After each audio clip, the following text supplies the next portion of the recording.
ಶಿವಶಕ್ತಿಯರಲ್ಲಿ ಅನಂತ ಕೋಟಿ ನಮನಗಳನ್ನು ಸಲ್ಲಿಸುತ್ತಾ, ಮಹಾನ್ ತಪಸ್ವಿ ಮಹಿಮಾ ಪುರುಷ ಶ್ರೀ ಸಿದ್ಧಾರೂಢರಲ್ಲಿಯೂ ಅನಂತ ಕೋಟಿ ನಮನಗಳನ್ನು ಸಲ್ಲಿಸುತ್ತಾ, ನಿಜವನರಿತ ನಿಜಗುಣರಲ್ಲಿಯೂ ಅನಂತ ಕೋಟಿ ನಮನಗಳನ್ನು ಸಲ್ಲಿಸುತ್ತಾ, ಯಾವ ನಿಜಗುಣ ಶಿವಯೋಗಿಗಳು ರಚಿಸಿದಂತಹ ಕೈವಲ್ಯ ಪದ್ಧತಿಯ ಯೋಗ ಪ್ರತಿಪಾದನಾ ಸ್ಥಳದಲ್ಲಿರುವಂತಹ ಶಿವಯೋಗ, ಲಯಯೋಗ, ಹಠಯೋಗ, ಮಂತ್ರಯೋಗ ಈ ಎಲ್ಲಾ ಯೋಗಗಳ ಬಗ್ಗೆ ಅಧ್ಯಯನ ಮಾಡಿ ಅತ್ಯಂತ ದುಃಖ ನಿವೃತ್ತಿ ಪರಮಾನಂದ ರೂಪ ಪ್ರಾಪ್ತಿಯ ಮೋಕ್ಷದ ಸಲುವಾಗಿ ತಮ್ಮ ಅಂತಃಕರಣದಲ್ಲಿರುವಂತಹ ವಿಕ್ಷೇಪ ದೋಷವನ್ನು ಕಳೆದುಕೊಳ್ಳುವ ಸಲುವಾಗಿ ಯೋಗ ಪ್ರತಿಪಾದನಾ ಸ್ಥಳದಲ್ಲಿ ಪಾಲ್ಗೊಂಡಂತಹ ತಾವೆಲ್ಲ ಮಹಾನ್ ಸದ್ಭಕ್ತರಿಗೂ ವಂದಿಸುತ್ತಾ, ಇವತ್ತಿನ ಪರಮ ಪವಿತ್ರವಾದ ಈ ಸತ್ಸಂಗದ ಕಾರ್ಯಕ್ರಮದಲ್ಲಿ ನಾವು ನೀವೆಲ್ಲರೂ ಪಾಲ್ಗೊಳ್ಳೋಣ.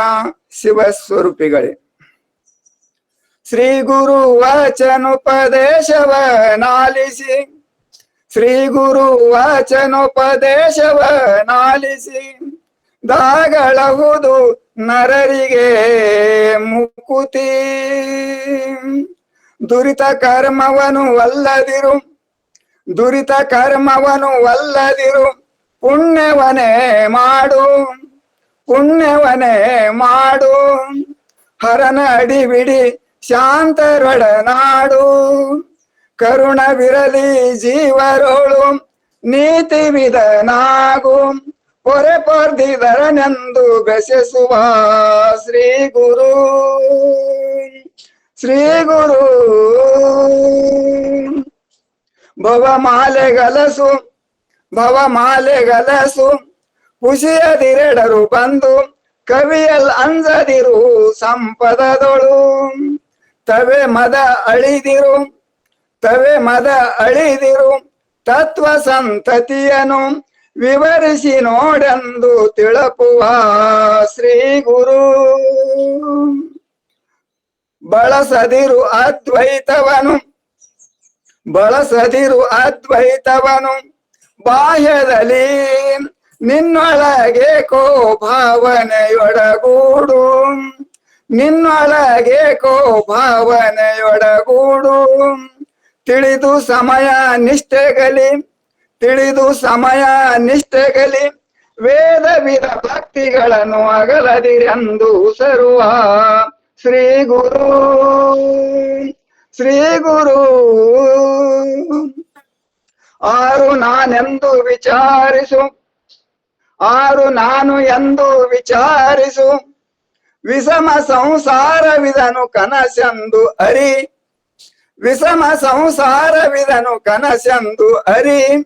ಮಾರ ಮರ್ದನ ಶ್ರೀ ಶಂಭುಲಿಂಗನ ಒಲಿಸಿ, ಗಂಭೀರ ಸುಖದೋಳು ಇರು ಎಂದು ಅರಪುವ ಶ್ರೀ ಗುರು, ಶ್ರೀ ಗುರು. ಶ್ರೀ ಗುರು ವಚನೋಪದೇಶವನಾಲಿಸಿ, ದಾಗಳಹುದು ನರರಿಗೆ ಮುಕುತಿ. ಶಿವಸ್ವರೂಪಿಗಳೇ, ತಾವೆಲ್ಲ ಮಹಾನ್ ಪುಣ್ಯವಂತರು. ಯಾಕಂತ ಕೇಳಿದ್ರೆ ನಿಜಗುಣ ಶಿವಯೋಗಿಗಳು ಪರಮ ಜ್ಞಾನಿಗಳು, ಉಳಿದವರೆಲ್ಲ ಪರೋಕ್ಷ ಜ್ಞಾನ ಬಹಳ ಜ್ಞಾನಿಗಳು ಹೇಳ್ಕೊಂಡು ಬಂದಾರ. ಆದ್ರೆ ನಿಜಗುಣರು ದೃಢ ಅಪರೋಕ್ಷ ಜ್ಞಾನ ನಮಗ ಆಗಿ ಅತ್ಯಂತ ದುಃಖ ನಿವೃತ್ತಿ ಪರಮಾನಂದ ರೂಪ ಪ್ರಾಪ್ತಿ ಮೋಕ್ಷ ನಮಗ ಆಗ್ಬೇಕಾದ್ರೆ ಪ್ರತಿಯೊಂದು ಜೀವಿ ಜನ್ಮಕ್ಕೆ ಬರುವಾಗ ಮಲ ವಿಕ್ಷೇಪ ಆವರಣ ಅನ್ನುವಂತಹ 3 ದೋಷಗಳನ್ನು ಬೆನ್ನಿ ಕಟ್ಕೊಂಡೇ ಜನ್ಮಕ್ಕೆ ಬಂದಿರ್ತಾನ.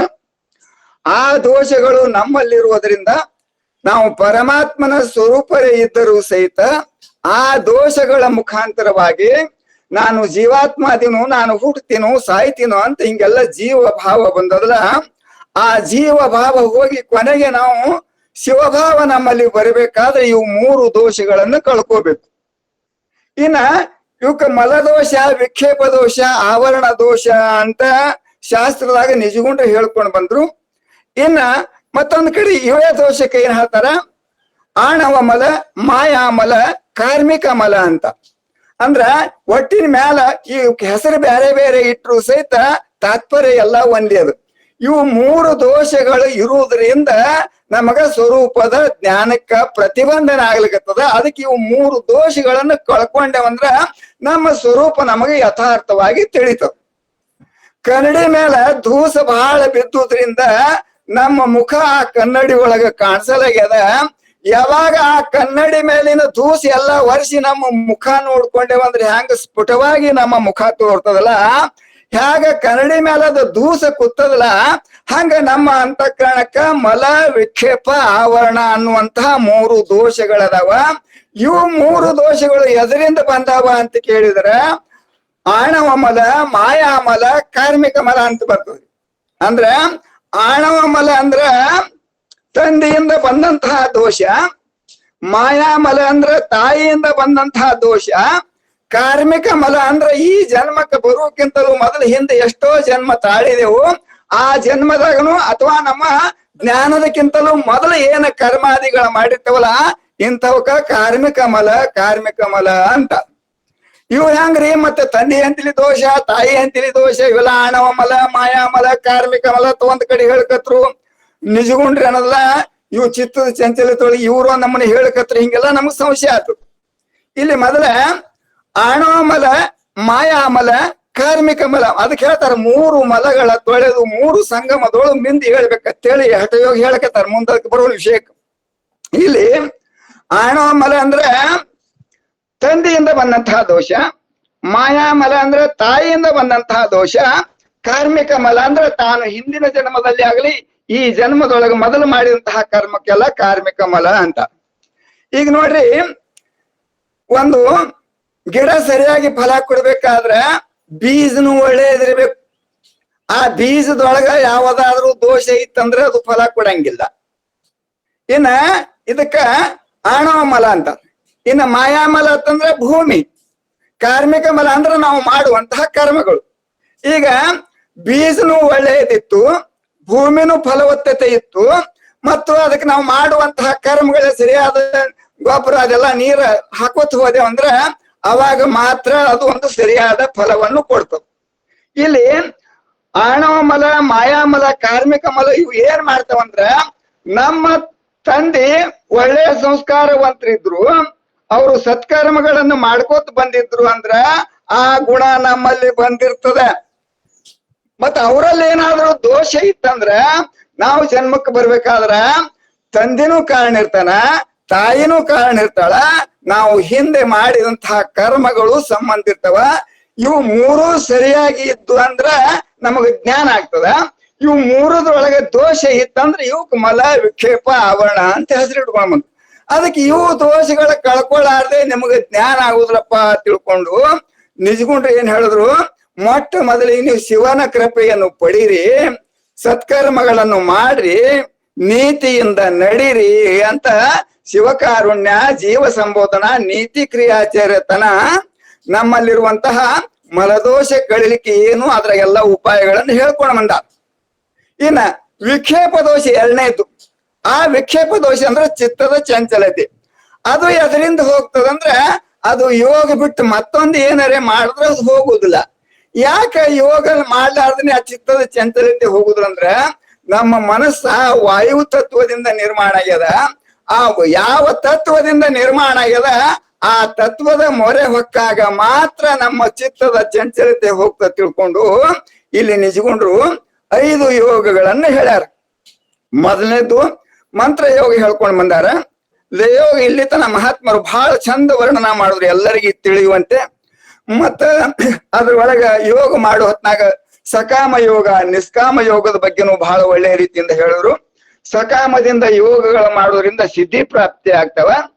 ಆ ಸಿದ್ಧಿ ಬೆನ್ನ ಹತ್ತಿದ್ರು ಸಹಿತ ಮತ್ತೆ ನಾವು ಅನಾಹತ್ ಮುಹೂರ್ತಕ್ಕೆ ಈಡಾಗ್ತೀವಿ. ನಮ್ಗ ಅತ್ಯಂತ ದುಃಖ ನಿವೃತ್ತಿ, ಪರಮಾನಂದ ರೂಪ ಪ್ರಾಪ್ತಿ, ಮೋಕ್ಷಕ್ಕ ಅಡಿತಡೆ ಮಾಡ್ತದೆ. ಅದಕ್ಕೆ ಸಿದ್ಧಿಗಳ ಕಡೆ ಹೋಗಬಾರ್ದಂತ ಅದು ಏನು ಸಕಾಮದಿಂದ ಯೋಗ ಮಾಡ್ತಾರಲ್ಲ ಅದ್ರ ಬಗ್ಗೆ ಏನು ಹೇಳಿದ್ರು. ಆದ್ರೆ ನಿಜಗುಂಡ್ರೆ ಇಲ್ಲಿ ಸಕಾಮದ ಬಗ್ಗೆ ಎಲ್ಲಿ ಯಾವುದನ್ನು ನಮಗೆ ಹೇಳುವುದಿಲ್ಲ.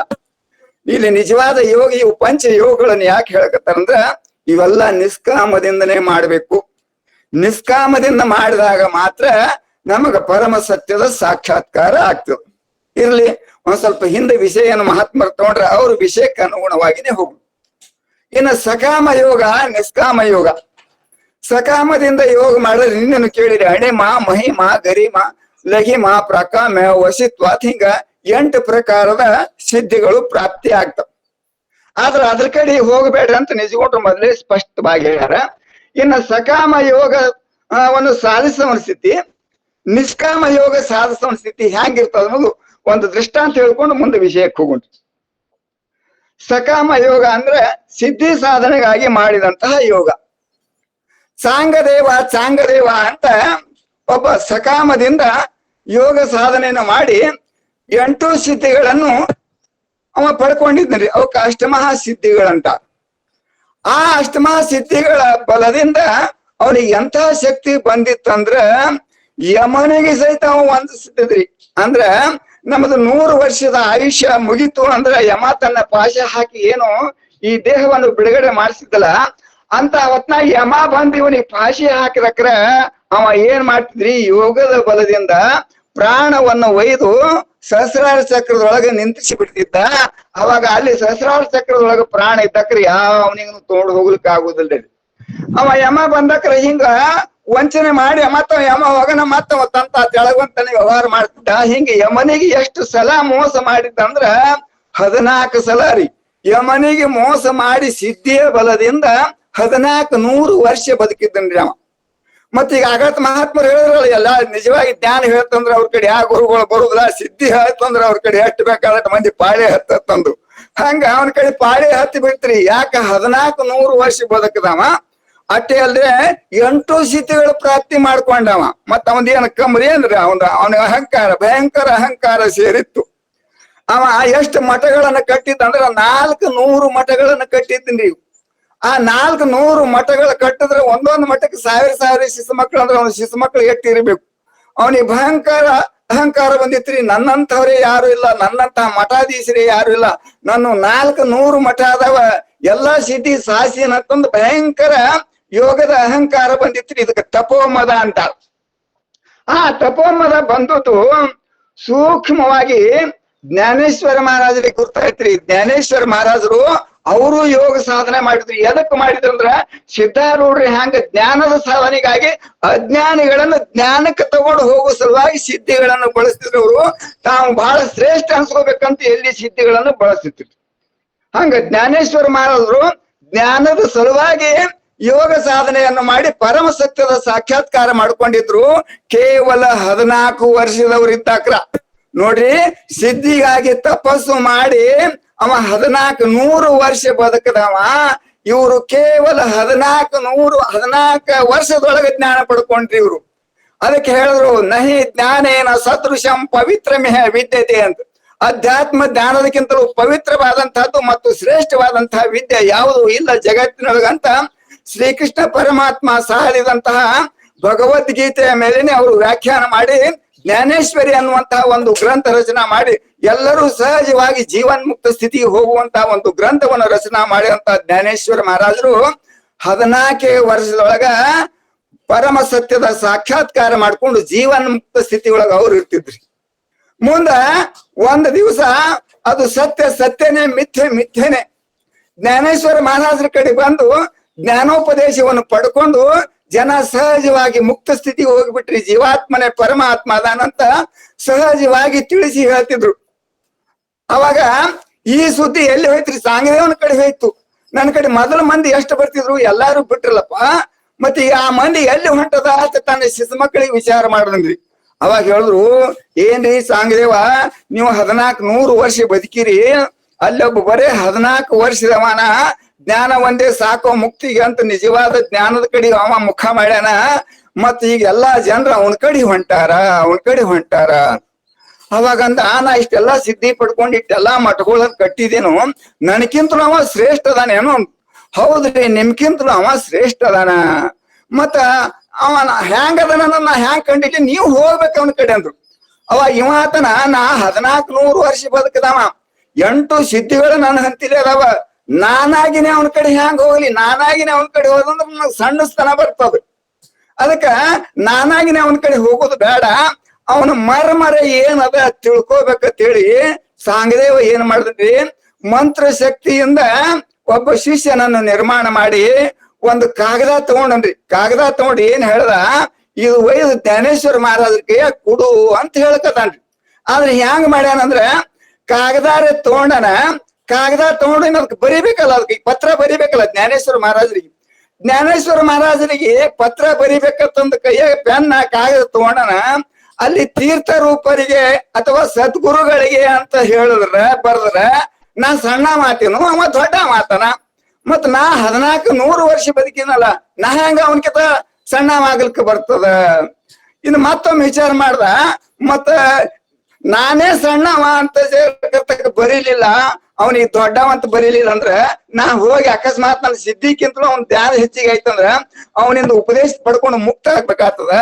ಅದಕ್ಕ ನೀ ದೊಡ್ಡವ ಅಂತ ಬರೀದ್ನು ಬೇಡ, ಸಣ್ಣವ ಅಂತ ಬರೀದ್ನು ಬೇಡ, ಅಂದ್ರ ತೀರ್ಥ ರೂಪರಿಗೆ ನಮಸ್ಕಾರಗಳು ಅಂತ ಬರೀದ್ನು ಬೇಡ, ಅಥವಾ ಚಿಕ್ಕವರಿಗೆ ಶುಭಾಶೀರ್ವಾದಗಳಂತ ಹಿಂಗನು ಬರೀದು ಬೇಡ ಅಂತ ತಿಳ್ಕೊಂಡು ಏನ್ ಮಾಡಿದ್ರಿ, ಆ ಕಾಗದ ಹ್ಯಾಂಗ ಬಿಳಿ ಕಾಗದ ಇತ್ತಲ್ಲ ಹಂಗೆ ಮಡಚಿ ಅವನ ಶಿಷ್ಯನ ಕೈಯಾಗ ಕೊಡ್ತಾನ. ನೋಡಪ್ಪ, ಈ ಚೀಟಿ ಒಯ್ದು ಯಾರು ನೋಡಬಾರ್ದು, ಆಕಾಶ ಮಾರ್ಗದಿಂದ ಗುಪ್ತವಾಗಿ ನೀವು ಹೋಗ್ಬೇಕು, ಅಲ್ಲಿ ಸಹಿತ ಜ್ಞಾನೇಶ್ವರನ ಮುಂದೆ ಹೋಗಿನೇ ಇಳಿಬೇಕು. ಯಾಕಂದ್ರ ನಾ ಹಿಂಗ ಚೀಟಿ ಬರೆದಿದನು ನನ್ನ ಶಿಷ್ಯನ ಕೈಯಾಗ ಕೊಟ್ಟಾರ ಅಂದ್ರ ಮತ್ತ ನನಗ ಅಪಮಾನ ಆಗ್ತದ. ಅದಕ್ಕ ನಾನು ಅಪಮಾನ ಆಗಬಾರ್ದು, ಇದು ಗೌಪ್ಯದಿಂದ ಹೋಗಿ ಜ್ಞಾನೇಶ್ವರ ಮಹಾರಾಜನ ಕೈಯಾಗ ಕೊಡು ಅಂತ ಹೇಳಿದ್ನಿ. ಇವ ಶಿಷ್ಯ ಗೌಪ್ಯ ಮಾರ್ಗ, ಇವನಿಗೂ ಮತ್ತ ಗುರು ಹ್ಯಾಂಗಿದ್ದ ಅವನು ಎಲ್ಲ ಇದು ಕಲಿಸಿದ್ದ ಸಿದ್ಧಿ ಬಲದಿಂದ, ಅವನು ಗೌಪ್ಯವಾಗಿ ಆಕಾಶ ಮಾರ್ಗದಿಂದ ಹೋಗಿ ಜ್ಞಾನೇಶ್ವರ ಮಹಾರಾಜರ ಆಶ್ರಮದ ಮುಂದೆ ಇಳಿದನ್ರಿ. ಇಳಿದ ಕೂಡ್ಲೇನೆ ಅಲ್ಲಿ ಯಾರಿದ್ರಿ, ಮುಕ್ತಾಬಾಯಿ ಇದ್ರಿ. ಮುಕ್ತಾಬಾಯಿ ಏನಂದಳು, ನಿನಗ ಅವ ಚಾಂಗ್ಯ ಕಳ್ಸ್ಯಾನ ಏನತ್ತಂದ್ರಿ ಮುಕ್ತಾಬಾಯಿ. ನೋಡ್ರಿ, ಜ್ಞಾನೇಶ್ವರ ಮಹಾರಾಜನ ತಂಗಿ ಮುಕ್ತಾಬಾಯಿ, ನಿನಗ ಅವ ಚಾಂಗ್ಯ ಕಳ್ಸ್ಯಾನೇನು ಅಂತಂದ್ರು. ಯಾರಿಗೂ ಹೇಳಿಬೇಡ ಅಂತ ಹೇಳಿ ಅವ ಕಳ್ಸ್ಯಾನ, ಇವ ಸೇವಕ ಯಾರಿಗ ಗುರ್ತಿರ್ಲಾರ್ದಂಗ ಬಂದಾನ. ಬಂದು ಇಳಿದ್ರು ಸಹಿತ ಜೀವನ್ ಮುಕ್ತ ಸ್ಥಿತಿಯಲ್ಲಿರುವಂತಹ ಮುಕ್ತಾಬಾಯಿ ಕೇಳ್ತಾಳ, ಚಾಂಗ್ಯ ನಿನಗೆ ಈ ಚಾಂಗ್ಯ ನಿಮ್ಮ ಗುರು ಚಾಂಗ್ಯ ಕಳ್ಸ್ಯಾನೇನು? ನೋಡಿ ಇಲ್ಲಿ ಏನಂದ್ರ, ಅವನಿಗೆಲ್ಲ ಚಾಂಗ ದೇವ ಅಂತ ಜನ ಕೊಂಡಾಡ್ತಿದ್ರು. 1400 ವರ್ಷ ಬದುಕಿದವ, 8 ಸಿದ್ಧಿಗಳನ್ನು ಸ್ಥಾಪಿಸಿಕೊಂಡವ. ಅಷ್ಟೇ ಅಲ್ಲದೆ 400 ಮಠಗಳನ್ನು ಕಟ್ಟದವ. ಎಲ್ಲರೂ ಅವನಿಗೆ ಚಾಂಗದೇವ ಅತ್ತಿದ್ರು. ಈಕಿ ಮುಕ್ತಾಬಾಯಿ ಆ ಚಾಂಗ್ಯ ಕಳ್ಸ್ಯಾನ ನಿನಗ ಅಂತ ಕೇಳು. ಅವಾಗ ಇವಂದ್ ಎಲ್ಲಾ ಥಂಡಗಾಯ್ತ್ರಿ. ಗುರುವಿನಲ್ಲಿರುವ ಸಿದ್ಧಿನೂ ಹೌದು, ಇವನ್ ಹತ್ತಿರ ಸಿದ್ಧಿನೂ ಹೌದು. ಜ್ಞಾನದ ಮುಂದೆ ಸಿದ್ಧಿ ಬಲದು ಏನೂ ನಡೆಯಂಗಿಲ್ಲ. ಜ್ಞಾನ ಹೆಂಗಂದ್ರ ಒಂದು ದೊಡ್ಡ ಮರ ಇದ್ದಂಗ, ಇವು ಸಿದ್ಧಿಗಳೇನದಲ್ಲ ನಮ್ಮ ನೆರಳು ಇದ್ದಂಗ. ನಮ್ಮ ನೆರಳು ಹೊರಗೆ ತಿರುಗಾಡಕ್ರೆ ನಮ್ಮ ನೆರಳು ಕಾಣಿಸ್ತದೆ. ಈ ಚಿಕ್ಕದು ಹೋಗಿ ದೊಡ್ಡದ್ರ ಕೆಳಗೆ ನಿಂತಾಗ ಇದ್ರ ನೆಳ ಅದ್ರ ಮುಂದೆ ಮ್ಲಾನವಾಗಿ ಹೋಗ್ತದೆ. ಜ್ಞಾನ ಅಂದ್ರ ಸೂರ್ಯ ಪ್ರಕಾಶ ಇದ್ದಂಗ, ಸಿದ್ಧಿ ಸಾಧನೆಗಳಂದ್ರ ಚಿಕ್ಕಿ ಚಂದ್ರಮ ಇವೆಲ್ಲ ಇದ್ದಂಗ್ರಿ, ಹೊರಗಿನ ಬೆಳಕಿದ್ದಂಗ. ಇವು ಯಾವಾಗ ಚಿಕ್ಕಿ ಚಂದ್ರಮ ಯಾವಾಗ ಬೆಳಗ್ತಾವತ್ತಂದ್ರ ಸೂರ್ಯನ ಬೆಳಕು ಇರ್ಲಾರ್ದಕ್ರ. ಜ್ಞಾನದ ಬೆಳಕಂದ್ರದು ಸೂರ್ಯನ ಬೆಳಕಿದ್ದಂಗ. ಇವು ಯೋಗದ ಸಿದ್ಧಿ ಬೆಳಕತ್ತಂದ್ರ ಇವು ಚಿಕ್ಕಿ ಚಂದ್ರಾಮಗಳಿದ್ದಂಗ. ಯಾವಾಗ ಸೂರ್ಯ ಇರುದಿಲ್ಲ ಅವಾಗ ಇವು ಬಹಳ ಫಳ ತಳ ಹೊಳಿತಾವ. ಸೂರ್ಯ ಉದಯ ಆದ ನಂತರ ಇವಲ್ಲಿ ಹೋಗ್ತವೇನು? ಹೋಗುದಿಲ್ಲ, ಇದ್ದಲ್ಲೇ ಇರ್ತಾವ. ಕರೆ ಅವತ್ರ ಮುಂದೆ ಮ್ಲಾನವಾಗಿ ಹೋಗ್ತಾವ. ಇಲ್ಲಿ ಯಾಕೆ ಹೇಳ್ಬೇಕಂದ್ರ ಮಹಾತ್ಮರು ಇಲ್ಲಿ ತನ ಸಕಾಮದಿಂದ ಸಿದ್ಧಿ ಮಾಡಿದ್ರೆ ಏನಾಗ್ತದ ನಮ್ಗೆ ಬಹಳ ಚಂದ ವಿವರಣೆ ಮಾಡ್ಕೊಂಡ್ರೆ ಅದನ್ನೇ ವಿಷಯ ಮುಂದುವರ್ಸ್ಬೇಕಾಗಿದೆ. ಯಾವಾಗ ಚಾಂಗದೇವನ ಶಿಷ್ಯ ಬಂದು ಇಲ್ಲಿ ನಿಂತಾಗ ಆಕೆ ಮುಕ್ತಾಯಕ್ಕ ನಿನಗ್ ಚಾಂಗ್ಯ ಕಳ್ಸ್ಯಾನ ಅಂದಕ್ರಿ ಇವಂದು ಅರ್ಧ ಅಂಕಾಲ ಹಿಡ್ದಿತ್ತು, ಅವಂದು ಅಲ್ಲಿನೂ ಅರ್ಧ ಹಿಡ್ದಿತ್ರಿ ಗುರುವಿಂದನು. ಅವಾಗ ಕೈ ಜೋಡಿಸಿ, ಹೌದ್ರಿ ತಾಯಿ, ನನಗ ನಮ್ಮ ಗುರು ಚಾಂಗದೇವ್ ಕಳ್ಸ್ಯಾರ, ನನಗೇನದಲ್ಲ ಜ್ಞಾನೇಶ್ವರ ಮಹಾರಾಜರಿಗೆ ಭೇಟಿ ಆಗ್ಬೇಕಾಗ್ಯದ ಅಂದಕ್ರ ಮುಕ್ತಾಯಕ್ಕ ಹೇಳ್ತಾಳ, ಅಲ್ಲಿ ಜ್ಞಾನೇಶ್ವರ ಅದಾರಪ್ಪ, ಹೋಗಿ ಭೇಟಿ ಆಗುವ. ಅವಾಗ ಆ ಚೀಟಿ ತಗೊಂಡು ಜ್ಞಾನೇಶ್ವರ ಮಹಾರಾಜನ ಕಡೆ ಹೋಗ್ತಾನ್ರಿ. ಜ್ಞಾನೇಶ್ವರ ಮಹಾರಾಜರು ಆಯ್ತಪ್ಪ ಹಿಂಗ್ರಿ ನಾ ಬಂದೀನಿ, ನಮ್ ಗುರುಗಳು ಹಚ್ಕೊಟ್ಯಾರ ತಂದು ಆ ಚೀಟಿ ಜ್ಞಾನೇಶ್ವರ ಮಹಾರಾಜರ ಕೈ ಕೊಟ್ರಿ. ಜ್ಞಾನೇಶ್ವರ ಮಹಾರಾಜರು ಚೀಟಿ ಬಿಸ್ತಾರ. ಅವಾಗ ಈ ತಾಯಿ ಮತ್ತ ಅಲ್ಲಿ ಹೋಗಿರ್ತಾಳೆ ಮಗ್ಲಕ್ ಹೋಗಿರ್ತಾಳ ಮುಕ್ತಾಯಕ್ಕ. ಇವ ಜ್ಞಾನೇಶ್ವರ ಮಹಾರಾಜ್ ಚೀಟಿ ಬೀಸ್ತಾರ, ಒಳಗೆ ಏನೂ ಒಂದು ಅಕ್ಷರ ಇಲ್ಲ. ಅದನ್ನ ನೋಡಿ ಜ್ಞಾನೇಶ್ವರ ಮಹಾರಾಜರು ಸುಮ್ಮ ಮುಗುಳ್ನಾಕ್ರು. ಅವಾಗ ಮತ್ತ ಮುಕ್ತಾಯಕ್ಕೆ ಹೇಳ್ತಾಳ, ಏನು 1400 ವರ್ಷ ನಿಮ್ಮ ಗುರು ಬದುಕುದು ಸಾಂಗೆ ಇನ್ನ ಕೋರಾನೇ ಹಾನಲು. ನೋಡ್ರಿ ಎಲ್ಲಿಟ್ಟು ತಾತ್ಪರ್ಯ ಅಂದ್ರ ಜ್ಞಾನ ಇಲ್ಲ. ಕೋರ ಅಂದ್ರೆ ಎದಕ್ಕತ್ತಾರಂದ್ರ ಹ್ಯಾಂಗ ಬಂದದ್ದು ಹಂಗೆ ಅದು, ಇನ್ನ ಇದಕ್ಕ ಜ್ಞಾನ ಆಗಿಲ್ಲ ಅಂತ ತಿಳ್ಕೊಂಡು ಸಾಂಗೆ ಇನ್ನ ಕೋರಾನೇ ಅದಾನಲ್ಲೋ ಅಂತ ಮುಕ್ತಾಯಕ್ಕ ಅಂದ್ರಿ. ಅವಾಗ ಜ್ಞಾನೇಶ್ವರ ಮಹಾರಾಜರು ಇರ್ಲಿವ ತಂಗಿ ಸುಮ್ಕೊಂಡ್ರಂತ. ಅವಾಗಿನ ಇವ ಒಂದು ಪತ್ರ ಕೊಟ್ಟನಂದ್ರ ಅದಕ್ಕೆ ಏನ್ರಿ ಉತ್ತರ ಕೊಡಬೇಕಲ್ಲ. ಮತ್ತ ಅವ ಖಾಲಿ ಕೊಟ್ಟನಂದ್ರ ಜ್ಞಾನಿಗೆ ಏನ್ರಿ ಖಾಲಿ ಕೊಡ್ಲಕ್ ಬರ್ತದೇನ್ರಿ? ಅದು ಅಜ್ಞಾನೇನೇ ಇತ್ತು, ಖಾಲಿ ಕೊಟ್ಟಿತ್ತು. ಅದಕ್ಕೆ ಜ್ಞಾನೇಶ್ವರ ಮಹಾರಾಜರು ಬಹಳ ಉಪದೇಶ ಕೊಡ್ಲಿಲ್ರಿ. ಅದಕ್ಕೆ ಏನ್ ಹೇಳಿದ್ರು, ಆ ಪರಮ ಸತ್ಯ ಅನ್ನೋದು ಅದು ಸಾಣದು ಅಲ್ಲ ತಮ್ಮ, ಅದು ದ್ವಾಡದು ಅಲ್ಲ. ಅದಕ್ಕೆ ಸಣ್ಣದಾಗ್ಲಿಕ್ಕೂ ಬರ್ತದ, ದೊಡ್ಡದಾಗ್ಲಿಕ್ಕೂ ಬರ್ತದ.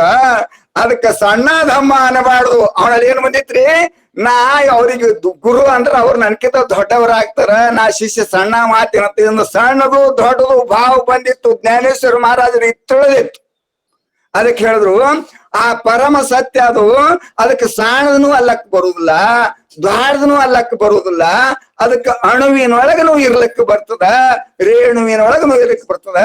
ಆ ಪರಬ್ರಹ್ಮ ಚೈತನ್ಯ ವಸ್ತು ಅನ್ನೋದು ರೇಣು ತೃಣಕಾಷ್ಟದೊಳಗ ಇದ್ದಿರ್ತದ. ಹಂಗ ನಾವು ನೀವು ಯಾರು ಸಣ್ಣವರಲ್ಲ, ದೊಡ್ಡವರಲ್ಲ. ತಿಳಿಯೋದಕ್ಕಿಂತ ಮೊದಲು ಸಾಣದು ದ್ವಾರದು ಅನಿಸ್ತದ.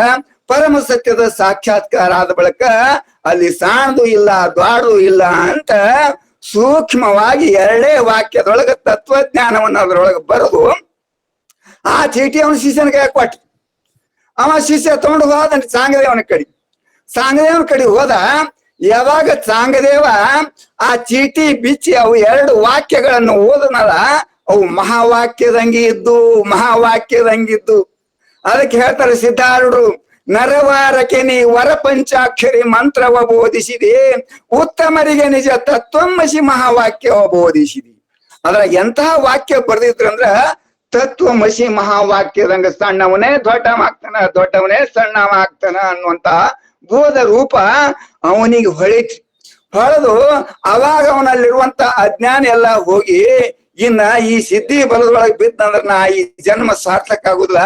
ಜ್ಞಾನೇಶ್ವರ ಮಹಾರಾಜನ ಕೈಲಿ ಉಪದೇಶ ತಗೊಂಡು ಜೀವನ್ ಮುಕ್ತನಾಗಬೇಕು ರೀ, ಶರಣಾಗತ ಆಗ್ಬೇಕನ್ನುವಂತ ಭಾವ ಬಂತು. ಜ್ಞಾನೇಶ್ವರ ಮಹಾರಾಜರ ಕಡೆ ಉಪದೇಶಕ್ಕೆ ಹೊಂಟನ್ರಿ. ಆದ್ರೂ ಏನ ಸೂಕ್ಷ್ಮ ಸಿದ್ಧಿಯ ಅಹಂಕಾರ ಇತ್ತು. ಏನ್ ಅಹಂಕಾರ ಇತ್ತಂದ್ರ, ನಾ 1400 ವರ್ಷ ಬದುಕಿದವ, ಮತ್ತ ಅವ ಎಷ್ಟಾದ್ರೂ 14 ದಿವಸದವನೇ. ಆದ್ರೂ ನನ್ನ ಸಿದ್ಧಿ ಬಲ ಒಂದ್ ಜರ ತೋರ್ಸ್ಬೇಕು ಅವನಿಗೆ ಅದ್ ತಿಳ್ಕೊಂಡು ಒಂದು ಮಂತ್ರ ಹಾಕದನ್ರಿ. ಮಂತ್ರದಿಂದ ಒಂದು ಹುಲಿ ಬತ್ತು, ಮತ್ತೊಂದು ಮಂತ್ರ ಹಾಕದ ಎಲ್ಲಾ ವಶೀಕರಣ ಇದ್ದಲ್ಲ, ಅಲ್ಲಿ ವಶಿತ್ವ ಅವನಿಗೆ ಸಾಧಿಸಿತ್ತು. ಅಷ್ಟಮ ಸಿದ್ಧಿ ಒಳಗ ಒಂದು ಸರ್ಪಕ್ಕೆ ಮಂತ್ರ ಹಾಕಿ ಕರೆದ, ಘಟ ಸರ್ಪ ಬಂತು. ಹುಲಿ ಮ್ಯಾಲ ತಾಂಗ್ ಕುಂತಾನ. ಎಲ್ಲಿ ಹೊಂಟ ನೀವು? ಆ ಜ್ಞಾನೇಶ್ವರ ಮಹಾರಾಜರ ಕಡೆಯಿಂದ ದೀಕ್ಷಾ ತಗೊಳ್ಕೊಂಡ. ಹುಲಿ ಮ್ಯಾಲ ಕುಂತಾನ. ಹೆಗಲ ಮ್ಯಾಲ ಯಾವದ ಬಾರ್ಕೋಲ್ ಹಾಕಿ ಅಂದ್ರೆ ಸರ್ಪವನು ಬಾರಿಕೋಲನ್ನಾಗಿ ಮಾಡ್ಯಾನ. ಎಲ್ಲ ಇವನ ಶಿಷ್ಯಂದ್ರೆಲ್ಲ ಸಾವಿರಾರು ಲಕ್ಷಗಟ್ಟಲೆ ಶಿಷ್ಯಂದ್ರೆಲ್ಲ ಹಿಂದ್ ಬೆನ್ನ ಹತ್ಯಾರ. ಇವ ಹುಲಿ ಮೇಲೆ ಕೂತು ಮುಂದೆ ನಡೆದನ, ಹಿಂದೆಲ್ಲ ಇವನ ಶಿಶು ಮಕ್ಕಳು ಬೆನ್ನ ಹತ್ಯಾರ. ಇದು ಒಳಗಿನ ಕಣ್ಣ ತೆರೆದಂತಹ ಜ್ಞಾನೇಶ್ವರರಿಗೆ ತಿಳಿಯಿತು. ಒಳಗಿನ ಕಣ್ಣ ತೆರಿಬೇಕು ನಮಗದು ಜ್ಞಾನದ ಕಣ್ಣ. ಜ್ಞಾನೇಶ್ವರ ಮಹಾರಾಜರಿಗೆ ಹೊರಗಿನ ಕಣ್ಣಿನಕ್ಕಿಂತ ಒಳಗಿನ ಕಣ್ಣ ಬಹಳ ಶುಭ್ರವಾಗಿ ತೋರ್ತಿತ್ತು, ಸ್ಫುಟವಾಗಿ ತೋರ್ತಿತ್ತು. ಜ್ಞಾನದ ಕಣ್ಣ ತೆರೆದಿತ್ತು. ಆ ಜ್ಞಾನದ ಕಣ್ಣಿನಿಂದ ಸೂಕ್ಷ್ಮವಾಗಿ ಗುರ್ತಾಯ್ತ್ರಿ ಜ್ಞಾನೇಶ್ವರ ಮಹಾರಾಜರಿಗೆ. ಏನ್ ಗುರ್ತಾಯ್ತು? ಸಾಂಗದೇವ ನನ್ನ ಕಡೆ ಬರ್ಲಾಕತ್ತಾನ. ಹ್ಯಾಂಗ ಬರ್ಲಾಕತ್ತಾನ ಅದನ್ನು ತಿಳಿತು. ಈಗ ನಾವು ನೀವು ಮೊಬೈಲ್ದಾಗ ನೋಡ್ತೀವಿ, ಇವೆಲ್ಲ ಮೊದಲು ಹೆಂಡಿ ಅಂದೋ ಇದ್ದು, ಇವೆಲ್ಲ ಅವಾಗಿನ ಈಗ ಬಂದಾವ್. ಈ ಜ್ಞಾನದ ಮುಂದೆ ಇವು ಮೊಬೈಲ್ ಟಿವಿಗೆ ಇವ್ದು ಏನು ಕೆಲಸ ನಡೆಯಂಗಿಲ್ಲ. ಅದರಿಂದನೇ ಇವೆಲ್ಲ ಅದಾವ. ಇನ್ನೇನು ನಮಗಾದ್ರೂ ಅನುಕೂಲ ಮಾಡ್ಯಾವ. ಆದ್ರೂ ದೊಡ್ಡ ಇರ್ಲಿ, ಯಾಕೆ ಅದು ಆದತ್ತಂದ್ರೆ ಈಗ ನಾವು ಹೇಳಕತ್ತಿದೀವಿ, ನೀವು ಕೇಳಕತ್ತೀರಿ. ಇದು ಎದಕ್ಕೆ ಬಳಸ್ಬೇಕಂದ್ರೆ ನಿಷ್ಕಾಮಕ್ಕೆ ಬಳಸ್ಬೇಕು. ಇರ್ಲಿ, ಜ್ಞಾನೇಶ್ವರ ಮಹಾರಾಜರಿಗೆ ತಿಳಿತ್ರಿ ಸಾಂಗದೇವ ಹಿಂಗ್ ಹೊಂಟಾನಂತ. ಸಾಂಗದೇವ ಹಿಂಗ್ ಹೊಂಟಾನ ತಿಳಿದು ಅವಾಗ ಜ್ಞಾನೇಶ್ವರ ಮಹಾರಾಜರು ಏನ್ ಮಾಡಿದ್ರು, ಇವನಿಗೆ ಜ್ಞಾನೋಪದೇಶ ಮಾಡ್ಬೇಕು. ಅವ ಯಾವ ಮಾರ್ಗದಿಂದ ಬರ್ಲಕತ್ತಾನ ಅವನಿಗೆ ಅದೇ ಮಾರ್ಗದಿಂದ ಹೋದ್ರೆ ಜ್ಞಾನ ಆಗ್ತದ ಅಂತ ತಿಳ್ಕೊಂಡು ಜ್ಞಾನೇಶ್ವರ ಮಹಾರಾಜರು ಏನ್ ಮಾಡಿದ್ರು, ಇವಿಷ್ಟೆಲ್ಲ ಸಿದ್ಧಿ ಬಲದಿಂದ ಹುಲಿ ಮೇಲೆ ಕೂತಾನ, ಶರ್ಪವನ್ನ ಬಾರ್ಕೊಳ್ ಮಾಡ್ಕೊಂಡ್ ಬಂದಾನ. ಮತ್ತ ಅವನಿಗೆ ನಾ ಸುಮ್ಮ ನಡ್ಕೋತ ಹೋಗಿ ಇದ್ರಗೊಂಡ ಅಂದ್ರ ಅವನಿಗೆ ನಾ ಸತ್ಕಾರ ಮಾಡ್ದಂಗ ಆಗಲ್ಲ, ಇದ್ರಗೊಂಡಂಗ ಆಗುದಿಲ್ಲ. ಅದಕ್ಕೆ ಅವ ಹ್ಯಾಂಗ ಬರ್ಲಕತ್ತಾನ ಹಂಗ ನಾನು ಅವನಂಗೆ ಹೋಗ್ಬೇಕು ತಿಳ್ಕೊಂಡು ಅವಾಗ ಜ್ಞಾನೇಶ್ವರ ಮಹಾರಾಜರು ಎಲ್ಲಿ ಕೂತಿದ್ರಿ, ಒಂದು ಕಟ್ಟಿ ಮೇಲೆ ಕೂತಿದ್ರಿ. ಗಾಡಿ ಅಂತಾರಲ್ಲ ಕಟ್ಟಿನ ಕಲ್ಲಿನ ಕಟ್ಟಿ, ಯಾವ ಕಟ್ಟಿ ಮೇಲೆ ಕೂತಿದ್ರಲ್ಲ ಅವಾಗ ಜ್ಞಾನೇಶ್ವರ ಮಹಾರಾಜರು ಆ ಕಟ್ಟಿಗೆ ಆಶೀರ್ವಾದ ಮಾಡಿದ್ರು. ಏ ಕಟ್ಟಿ ನಡಿ, ಒಂದ್ ಸ್ವಲ್ಪ ಇಲ್ಲೇ ಹೋಗಿ ಬರು ನಡಿ, ಒಂದ್ ಸ್ವಲ್ಪ ಇಲ್ಲೇ ಹೋಗಿ ಬರು ನಡಿ ಅಂದಕ್ರ ಆ ಜಡವಾದ ಕಟ್ಟಿ ಡರ್ರ ಡರ್ರ ಡರ್ರ ಅಂತ ಹೇಳ್ಕೋತ ಹೊಡ್ತ್ರಿ. ಯಾವಾಗ ಮತ್ ಸಾಂಗ್ರೆ ಹುಲಿ ಮೇಲೆ ಕುಂತು ಬರ್ತಿದ್ದ, ಜ್ಞಾನೇಶ್ವರ ಮಹಾರಾಜರು ಈ ಕಟ್ಟಿ ಮೇಲೆ ಕುಂತು ಹೊಟ್ಟಿದ್ರಲ್ಲ, ಯಾವಾಗ ಆ ಸಾಂಗದೇವ ಜ್ಞಾನೇಶ್ವರ ಮಹಾರಾಜರು ಕಟ್ಟಿ ಮೇಲೆ ಕೂತು ಬಂದದ್ದು ನೋಡಿದ್ರ ಇವನು ಸಿದ್ಧಿಗಳು ಎಲ್ಲ ಗಾಳಿಗೆ ಹಾರಿ ಹೋಗಿದ್ದು. ಆಷಾಢ ಗಾಳಿ ಹ್ಯಾಂಗ ತರಗಲಗಳು ಹಾರಿ ಹೋಗ್ತಾವ, ಒಣಗ ತಪ್ಪಲೆ ಹಂಗ ಹಾರಿ ಹೋಗ್ತಾವಲ್ಲ, ಅವಂದ್ ಎಲ್ಲಾ ಬಲ ಜಂಗಾ ಬಲನೆ ಹುಡುಗಿ ಹೋಗಿತ್ತು ಅಷ್ಟಮ ಸಿದ್ಧಿಗಳು. ಯಾಕೆ ಹುಡುಗಿ ಹೋಗಿತ್ತಂದ್ರ ಅವನಿಗೆ ಏನು ತಿಳಿತು, ನಾ ಜೀವಂತ ಪ್ರಾಣಿಗಳಿಗೆ ಮಂತ್ರದಿಂದ ವಶ ಮಾಡ್ಕೊಂಡು ಅದ್ರ ಮ್ಯಾಲ ಕೂತ್ ಬರ್ಲಾಕತ್ತಿದ್. ಹುಲಿ ಇದು ಜೀವಂತ ಪ್ರಾಣಿ, ಶರ್ಪ ಜೀವಂತ. ಆ ಜೀವಂತ ಇದ್ದು ಪ್ರಾಣಿಗೆ ಮಂತ್ರ ಹಾಕಿ ವಶೀಕರಣದಿಂದ ಅವಕ್ ನಾ ಸ್ವಾಧೀನ ಮಾಡ್ಕೊಂಡು ನಾ ಬರ್ಲಕತ್ತೀನಿ. ಆದ್ರೆ ಇವ ಜ್ಞಾನೇಶ್ವರ ಎದ್ರ ಮೇಲೆ ಕೂತಾನ, ಕಲ್ಲಿನ ಮೇಲೆ ಕೂತಾನ. ಜಡವಾದ ವಸ್ತುವನ್ನು ಚಲಿಸುವಂತೆ ಮಾಡುವಂತಹ ಸಾಮರ್ಥ್ಯ ಯಾವದಕ್ಕದ, ಅದಕ್ಕೆ ಚೈತನ್ಯ ಅಂತಾರ. ಆ ಚೈತನ್ಯದ ಪೂರ್ಣ ಜ್ಞಾನ ಆಗಿತ್ತು ಜ್ಞಾನೇಶ್ವರ ಮಹಾರಾಜರಿಗೆ. ಅವಾಗ ತಿಳಿತು, ಅವ ಅಂತಾನ ಇಲ್ಲಿ ತನಾನ ಜೀವಂತ ಇದ್ದ ಪ್ರಾಣಿಗಳ ಮೇಲೆ ಬಂದಿನಿ, ಇವ ನಿರ್ಜೀವ ವಸ್ತುವಿಗೆ ಸಹಿತ ಸಜೀವ ಮಾಡುವಂತಹ ಸಾಮರ್ಥ್ಯ ಇವನಿಗೆ ಅದ ತಿಳ್ಕೊಂಡು ಅವಾಗ ಆ ಹುಲಿ ಮೇಲೆ ಟಾಣ್ಣನೆ ಹಾರಿ ಜಿಗದ ತೆಳಗ ಬಂದ. ಹಾವಿನ ಬಾರ್ಕೋಲ ಬೀಸಿ ಒಗದ ಓಡಿ ಬಂದು ಜ್ಞಾನೇಶ್ವರ ಮಹಾರಾಜರಿಗೆ ಸಾಷ್ಟಾಂಗ ನಮಸ್ಕಾರ ಹಾಕಿ ಹೇಳ್ತಾನ, ಯಪ್ಪ ನಂದು ನನ್ನ ಅಜ್ಞಾನದ ಕತ್ತಲೆಯನ್ನು ಕಳೆದು ನನಗೆ ಜ್ಞಾನದ ಜ್ಯೋತಿಯನ್ನು ಕೊಡು ಅಂತ ಆವಾಗ ಶರಣಾಗತಾಗ್ಯಾನ. ಸಂತರಂತಲಿ ಮಹಾತ್ಮರಂತಲಿ ಶರಣತ್ ಯಾವ ಬಂದಿರ್ತಾನ ಅವನ ಮ್ಯಾಲ ಅಂತಃಕರಣ ಅರಳುತ್ತದ. ಶರಣ ಎಂದ ತನಿಗೆ ಮರಣವಿಲ್ಲ. ಅವಾಗ ಜ್ಞಾನೇಶ್ವರ ಮಹಾರಾಜರಿಗೂ ಆನಂದ ಆಯ್ತು.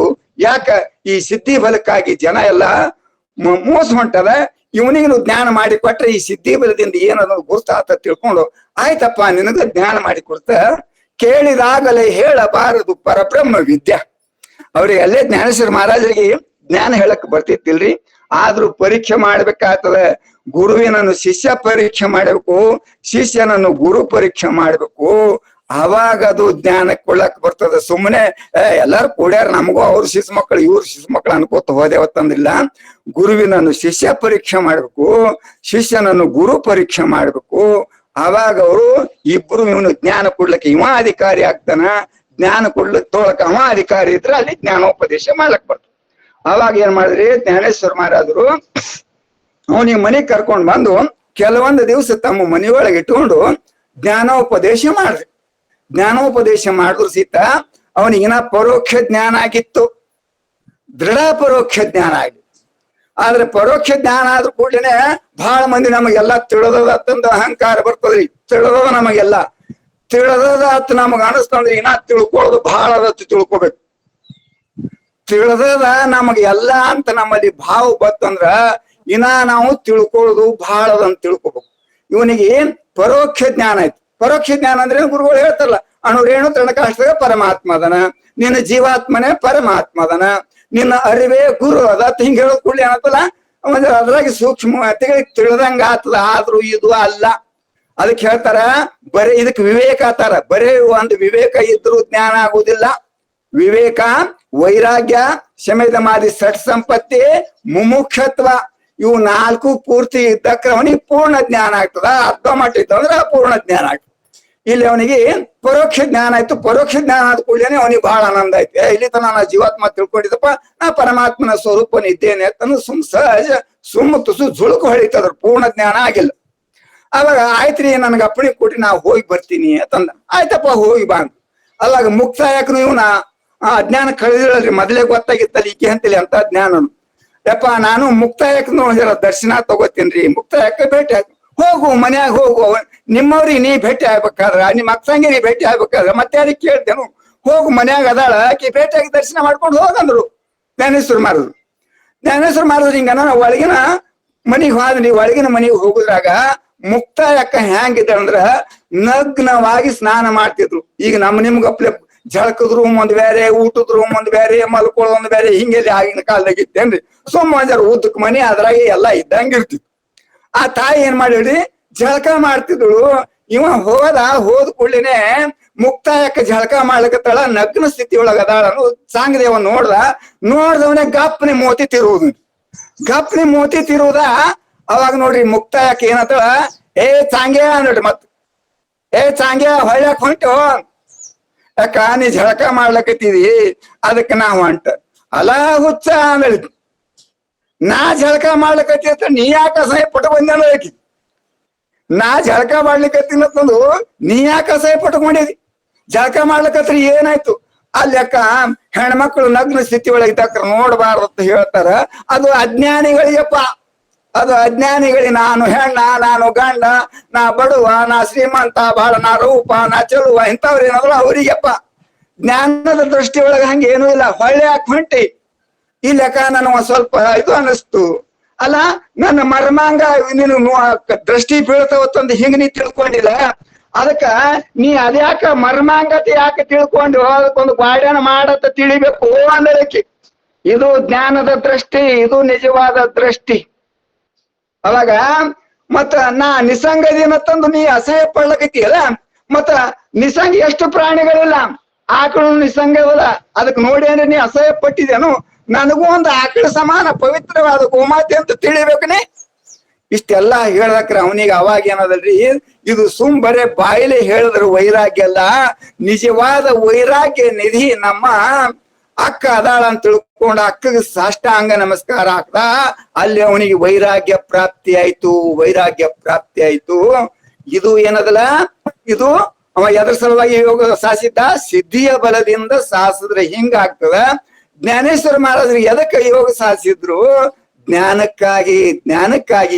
ಅದಕ್ಕೆ ನಿಜಗುಂಡ್ರು ಹೇಳ್ತಾರ, ಅಪ್ಪಗೋಳ ವಿಕ್ಷೇಪ ದೋಷ ಹೋಗ್ಬೇಕಾದ್ರ ಯಾವ್ದಾದ್ರು ಒಂದು ಯೋಗ ಮಾಡ್ಲಾರ್ದೆ ನಿಮ್ದು ವಿಕ್ಷೇಪ ದೋಷ ಹೋಗಂಗಿಲ್ಲಪ್ಪ. ಸುಮ್ನೆ ನಿಮ್ಗೆ ಪರೋಕ್ಷ ಜ್ಞಾನ ಆಯ್ತಂದ್ರ ಸೂಕ್ಷ್ಮ ಅಹಂಕಾರ ಬರ್ತದ. ಸೂಕ್ಷ್ಮ ಅಹಂಕಾರ ಬರ್ತಂದ್ರ ನಿಮ್ಗ ಅಧ ಪತನ ಮಾಡ್ತದ. ಯಾವಾಗ ನಿಮಗೆ ಯೋಗ ಸಹಿತ ಜ್ಞಾನ ಆಯ್ತಂದ್ರ ಅವಾಗ ನಿಮ್ಮಲ್ಲಿರುವಂತ ಮಲ ವಿಕ್ಷೇಪ ಆವರಣ ದೋಷಗಳೆಲ್ಲ ಹೋದ ಬಳಿಕ ಅವಾಗ ನಿಮ್ಗೆ ಅತ್ಯಂತ ದುಃಖ ನಿವೃತ್ತಿ, ಪರಮಾನಂದ ರೂಪ ಪ್ರಾಪ್ತಿ, ಮೋಕ್ಷ ಆಗ್ತದಪ್ಪ. ಅದಕ್ಕೆ ಸಿದ್ಧಿ ಬಲಕ್ಕಾಗಿ ಯೋಗಗಳು ಮಾಡೋರು ಮಾಡಲ್ರಕ್ಕ. ಆದ್ರ ಜ್ಞಾನಕ್ಕೆ ಹೋಗೋರು ಮಾತ್ರ ಅವು ಸಿದ್ಧಿಗಳು ಬಂದು ಅಂದ್ರ ಅವಕ್ ಬಳಸಬೇಡ್ರಿ. ಈ 3-4 ದಿವಸ ಹಿಂದಾದ್ರೂ ಈ ವಿಷಯ ಹೇಳ್ಯಾರ. ಇವು ಸಿದ್ಧಿಗಳು ಹೆಂಗಿರ್ತಾವಂದ್ರ ಗಿಡಕ್ಕೆ ಹೂ ಬಿಟ್ಟಾಕ್ರ ಗಿಡ ಬಹಳ ಚಂದ ಕಾಣಿಸ್ತದ ತಿಳ್ಕೊಂಡು ಆ ಹೂವೆಲ್ಲ ನಾವು ಹರ್ಕೊಂಡೇವಂದ್ರ ಸಿದ್ಧಿಗಳನ್ನ ಬಳಸದಂಗ. ಮತ್ತ ಹೂವೆಲ್ಲ ಹರ್ಕೊಂಡ ಬಳಕ ಮುಂದೆ ಫಲ ಎಲ್ಲಿ ಸಿಗ್ತದ ನಮ್ಗೆ. ಆ ಹೂವು ಹರಿಲಾರ್ದನೆ ಆ ಫಲ ತಗೊಂಡೇವಂದ್ರ ಆ ಫಲವನ್ನು ಸ್ವೀಕಾರ ಮಾಡಿ ಅದ್ರೊಳಗೆ ಬೀಜ ಇರ್ತದ. ಆ ಬೀಜದೊಳಗೆ ವೃಕ್ಷದ ಒಳಗೆ ಬೀಜದ ಅಂತ ತಿಳ್ಕೊಂಡೇವಂದ್ರ ಅವಾಗ ನಾವು ಅತ್ಯಂತ ದುಃಖ ನಿವೃತ್ತಿ, ಪರಮಾನಂದ ರೂಪ ಪ್ರಾಪ್ತಿ, ಮೋಕ್ಷಕ್ಕೆ ಹೋಗ್ಲಿಕ್ಕೆ ಬರ್ತದ. ಈಗ ಬೀಜ ಮೊದಲು ಗಿಡ ಮೊದಲು ಅಂತ ನಮ್ಮಲ್ಲಿ ಸಂಶಯ ವಿಪರೀತಿರ್ತದ. ಆ ನಿಜವಾದ ಜ್ಞಾನ ಆಯ್ತಂದ್ರ ಬೀಜ ಬಿಟ್ಟು ವೃಕ್ಷ ಇಲ್ಲ, ವೃಕ್ಷ ಬಿಟ್ಟು ಬೀಜ ಇಲ್ಲ. ಅವಿನಾಭಾವ ಸಂಬಂಧದ ಬೀಜಿನ ರೂಪನೇ ವೃಕ್ಷದ, ಆ ವೃಕ್ಷದೊಳಗೆ ಬೀಜದ ಅಂತನ್ನುವಂತ ದಿವ್ಯವಾದ ಜ್ಞಾನ ಆಗ್ತದ. ಅದಕ್ಕೆ ನಿಜಗುಂಡ್ರು ವಿಕ್ಷೇಪ ದೋಷ ಇವೆಲ್ಲ ವಿಕ್ಷೇಪ ಇವು. ಗಿಡ ಮೊದಲು, ಬೀಜ ಮೊದಲು, ಕೋಳಿ ಮೊದಲು, ತತ್ತಿ ಮೊದಲು, ಗುರು ಮೊದಲು, ಶಿಷ್ಯ ಮೊದಲು, ಜ್ಞಾನ ಮೊದಲು, ಅಜ್ಞಾನ ಮೊದಲು. ಇಂಥವೆಲ್ಲ ಯಾವಾಗ ಹೋಗ್ತಂದ್ರ ಯಾವನಿಗೆ ಯೋಗ ಸಾಧನೆ ಮಾಡಿ ಸವಿಕಲ್ಪ ನಿರ್ವಿಕಲ್ಪ ಸಮಾಧಿಗೆ ಹೋಗ್ಯಾನ ಅವಾಗ ಇಂಥವೆಲ್ಲ ದೋಷಗಳು ಹೋಗ್ತಾವ. ಇರ್ಲಿ, ಇದು ಯಾಕೆ ಹೇಳ್ಬೇಕಪ್ಪ ಅಂದ್ರ ಸಕಾಮ ಯೋಗ, ನಿಷ್ಕಾಮ ಯೋಗ ಇವತ್ತಿನ ವಿಷಯ ಇದ್ದಿತ್ಲ. ಆದ್ರೆ ಮಹಾತ್ಮರದು ವಿಷಯ ತಗೊಂಡಿದ್ರೆ ತಗೊಂಡು ಅದಕ್ಕೆ ಹೇಳ್ಬೇಕಾಯ್ತು. ಒಬ್ಬ ರೈತ ಕೂರ್ಗಿ ಹೆಂಗ್ ಬಿತ್ತಿರ್ತಾನ, ಹಿಂದ್ ಬಳಸಾಲ್ನು ಹಂಗೆ ಹೊಡಿಬೇಕಾಗ್ತದೆ. ಮತ್ತ ರೈತ ಒಂದ್ ಕಡೆ ಅವ ಬಿತ್ತಿದ್ದ ಪೂರ್ವ ಪಶ್ಚಿಮವಾಗಿ ಅವ ಬಿತ್ತಿದ್ದ, ಇವ ಹಿಂದ್ ಬಳಸಲ್ ತಿಂಡು ತಗೊಂಡ್ ದಕ್ಷಿಣ ಹೋಗ್ತಾರ ಹೊಡೆದಂದ್ರ ಅವ್ ಬೀಜಿನ ಮನೇನು ಹೊಡಿತಾವ, ಬೀಜ ಎಲ್ಲ ಚಿಂದಾಪಲಾಗಿ ಬೆಳೆನೂ ಬರುವುದಿಲ್ಲ. ಈ ಒಬ್ರು ಮಹಾತ್ಮರದು ವಿಷಯ ತಗೊಂಡುದ್ರಿಂದ ಸಕಾಮ ಯೋಗ ನಿಷ್ಕಾಮ ಯೋಗದ ಬಗ್ಗೆ ಹೇಳ್ಕೊಂಡು ಬಂದದ್ದಾಯ್ತು. ಸಮಯ ಬಹಳ ಆಯ್ತು. ನಮ್ಮದು ವಿಷಯ ಅಂತೂ ಅಲ್ಲೇ ನಿತ್ತು ಇರ್ಲಿ. ಅದೆಲ್ಲಿ ಬಂದರಿ ನಾದ ಬಿಂದು ಕಲಾಕ್ ಬಂದದ, ಕಲಾತೀತದ ಅವಸ್ಥೆಗೆ ಬಂದಿಟ್ಟಿದೆವು. ಅದನ್ನು ನಾಳೆ ಹೇಳೋಣ ತಿಳ್ಕೊಂಡು ಈ ವಾಗ್ರೂಪ ಕುಸುಮಗಳನ್ನು ಸದ್ಗುರುನಾಥನ ಅಡಿದಾವರಿಗಳಿಗೆ ಸಮರ್ಪಿಸುತ್ತಾ ತಾವೆಲ್ಲ ಮಹಾನ್ ಸದ್ಭಕ್ತರಿಗೂ ವಂದಿಸುತ್ತಾ ಮಹಾ ಮಂಗಲ ಗೀತೆಯೊಂದಿಗೆ ಇವತ್ತಿನ ಕಾರ್ಯಕ್ರಮಕ್ಕೆ ಮಂಗಲ ಮಾಡೋಣ. ಹರಿ ಓಂ ತತ್ಸತ್. ನೀವ ಮಾಡ್ಬಿಡ್ರಿ ಅಪ್ಪಾರ ಯೋಗದ ಮಂಗಳಾರತಿ.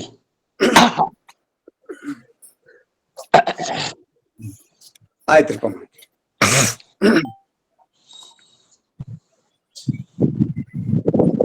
ಮಂಗಳವಾಗಿಹುದೇ ಜಯ ಜಯ ಮಂಗಳವಾಗಿಹುದೇ,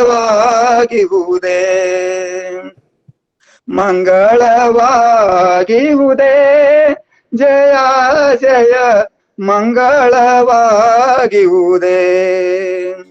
ಕಣ್ಗಳ ಕೊನೆಯಲ್ಲಿ ತಳ ತಳ ಹೊಳೆಯುವ, ಕಣ್ಗಳ ಕೊನೆಯಲ್ಲಿ ತಳ ತಳ ಹೊಳೆಯುವ ತಿಂಗಳ ಬೆಳಕಿನ ತಿಳಿರಸವು ಕುತ, ತಿಂಗಳ ಬೆಳಕಿನ ತಿಳಿರಸವು ಕುತ ಮಂಗಳವಾಗಿಹುದೇ ಜಯ ಜಯ ಮಂಗಳವಾಗಿಹುದೇ.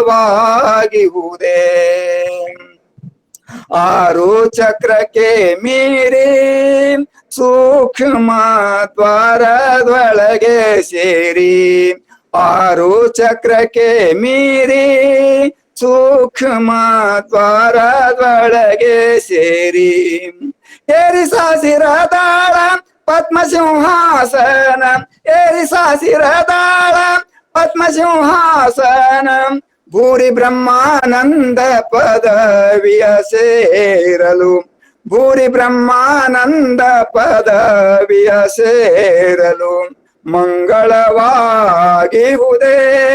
ಜಯ ಜಯ ಮಂಗಳವಾಗಿಹುದೇ. ವಿರತಿ ಎಂಬುವ ಪತ್ತಿ ಭಕುತಿಯು ಎರಕವಾಗಿ ತೈಲ, ವಿರತಿ ಎಂಬುವ ಬತ್ತಿ ಭಕುತಿಯು ಎರಕವಾಗಿ ತೈಲ. ಅರುವೆಂಬ ಜ್ಯೋತಿಯು ಉರಿಯಲು ತಾಮಸ, ಅರುವೆಂಬ ಜ್ಯೋತಿಯು ಉರಿಯಲು ತಾಮಸ ಕತ್ತಲೆ ಕಳೆಯುವುದು, ಕತ್ತಲೆ ಕಳೆಯುವುದು ಮಂಗಳವಾಗಿಹುದೇ ಜಯ ಜಯ ಮಂಗಳವಾಗಿಹುದೇ. ರವಿ ಶಶಿ ತಾರೆಗಳ ಬೆಳಗುವ ಪ್ರವಿಮಾಲ ಚಿತ್ಕಳೆಯೋ, ರವಿ ಶಶಿ ತಾರೆಗಳ ಬೆಳಗುವ ಪ್ರವಿಮಾಲ ಚಿತ್ಕಳೆಯೋ. ಕವಿದೊಳಗೊರಗೆಂಬುವುದನ್ನು ಅರಿಯದೆ, ಕವಿದೊಳಗೊರಗೆರಡೆಂಬುದನರಿಯದೆ ಅವಿರಳ ಗುರು ಶಿವಾನಂದನ ತೇಜವು, ಅವಿರಳ ಗುರು ಶಿವಾನಂದನ ತೇಜವು ಮಂಗಳವಾಗಿಹುದೇ ಜಯ ಜಯ ಮಂಗಳವಾಗಿಹುದೇ, ಮಂಗಳವಾಗಿಹುದೇ ಜಯ ಜಯ ಮಂಗಳವಾಗಿಹುದೇ. ಓಂ ಚೈತನ್ಯಂ ಶಾಶ್ವತಂ ಶಾಂತಂ ವ್ಯೋಮಾತೀತಂ ನಿರಂಜನಂ ನಾದ ಬಿಂದು ಕಲಾ ಅತೀತಂ ತಸ್ಮೈ ಶ್ರೀ ಗುರುವೇ ನಮಃ. ಜಯ ಮಂಗಲಂ ಜಯ ನಮಃ ಪಾರ್ವತಿ ಪತಿ ಶಿವ ಹರ ಹರ ಮಹಾದೇವ್. ಸಿದ್ಧಾರೂಢ ಸ್ವಾಮಿ ಮಹಾರಾಜ್ ಕಿ ಜಯ. ಸಕಲ ಸಾಧು ಸಂತ ಮಹಾರಾಜ್ ಕಿ ಜಯ. ಧನ್ಯವಾದಗಳು ಅಪ್ಪಾರ. ಬಹಳ ಎಲ್ಲರಿಗೂ ಸುಂದರವಾಗಿ ಸಗುಣ ಹಾಗೂ ನಿರ್ಗುಣ ಒಂದು ಯೋಗದ ಬಗ್ಗೆ ವಿಶೇಷವಾದ ಚಾಂಗದೇವಾದಿ ಅನೇಕ ದೃಷ್ಟಾಂತಗಳನ್ನು ಕೊಟ್ಟು ಆಯಾ ಪವಾಡ ಅನ್ನುವಂಥದ್ದು ಏನದ ಅದು ತೋರಿಕಿ, ಅದು ಹಾದಿ ಮೇಲೆ ಕಸ ಅದ. ಅದಕ್ಕೆ ನಾವು ಸಾಕ್ಷಿರೂಪವಾದ ಪರಮಾತ್ಮನನ್ನು ತಿಳ್ಕೊಳ್ಲಿಕ್ಕೆ ಅದೊಂದು ಸಾಧನ ಅದ. ಅದರಿಂದ ಜ್ಞಾನಕ್ಕೆ ಅದು ಬರ್ಲಿಕ್ಕೆ ಏನೋ ಒಂದು ಮಹಾತ್ಮನು ಮಾಡಿದಂತ ಕೆಲವು ಯುಕ್ತಿಗಳನ್ನ ಆ ಪವಾಡದ ಮೂಲಕ ಶಿಷ್ಯನ ವೃತ್ತಿಯನ್ನ ಅಧ್ಯಾತ್ಮದಲ್ಲಿ ಜ್ಞಾನದಲ್ಲಿ ಅಲ್ಲಿ ಹೋಗ್ಲಿ ಅಂತ ತಿಳ್ಕೊಂಡು ಮಾಡಿದಂಥವು. ಈ ಸಿದ್ಧಾರೂಢ ಪುರಾಣದಲ್ಲಿ ಕೂಡ ಅದೇ ಉದ್ದೇಶ ಇಟ್ಕೊಂಡು ಅವೆಲ್ಲ ಮಾಡಿದ್ದುದಾವ. ಸಾಕಷ್ಟು ಪುರಾಣಗಳಲ್ಲಿ ಬರ್ತಾವ ಅವ್ರ ಸಿದ್ಧಿಗಳು. ಆ ಸಿದ್ಧಿಗಳು ಯಾವ್ದಕ್ಕಪ್ಪ ಅಂತಂದ್ರ ಪ್ರವೃತ್ತಿಯನ್ನ ಮಾಡ್ಲಿಕ್ಕೆ. ಆ ವಿಷಯ ಕುರಿತು ಇಲ್ಲಿವರೆಗೆ ಪೂಜ್ಯರು ಬಹಳ ಸುಂದರವಾಗಿ ದೃಷ್ಟಾಂತದ ಮೂಲಕ ಹೇಳಿದರು. ಎಲ್ಲರಿಗೂ ಆನಂದ ಆಯ್ತು, ತೃಪ್ತಿ ಆಯ್ತು. ನಿಮ್ಮೆಲ್ಲರ ವತಿಯಿಂದ ಅವರಿಗೆ ಅನಂತ ಧನ್ಯವಾದ ಹೇರಿ ಇವತ್ತಿನ ಒಂದು ಕಾರ್ಯಕ್ರಮಕ್ಕೆ ನಾವು ವಿರಾಮ ಹೇಳುವ. ನಾಳಿನ ದಿವಸ ಅವ್ರು ಮುಂದುವರಿಸ್ತಾರೆ, ಕಲಾ ಅನ್ನುವಂತ ವಿಷಯದ ಬಗ್ಗೆ ತಗೋತಾರೆ. ನಾನು ಎಲ್ಲರಿಗೂ ನಮಸ್ಕಾರ.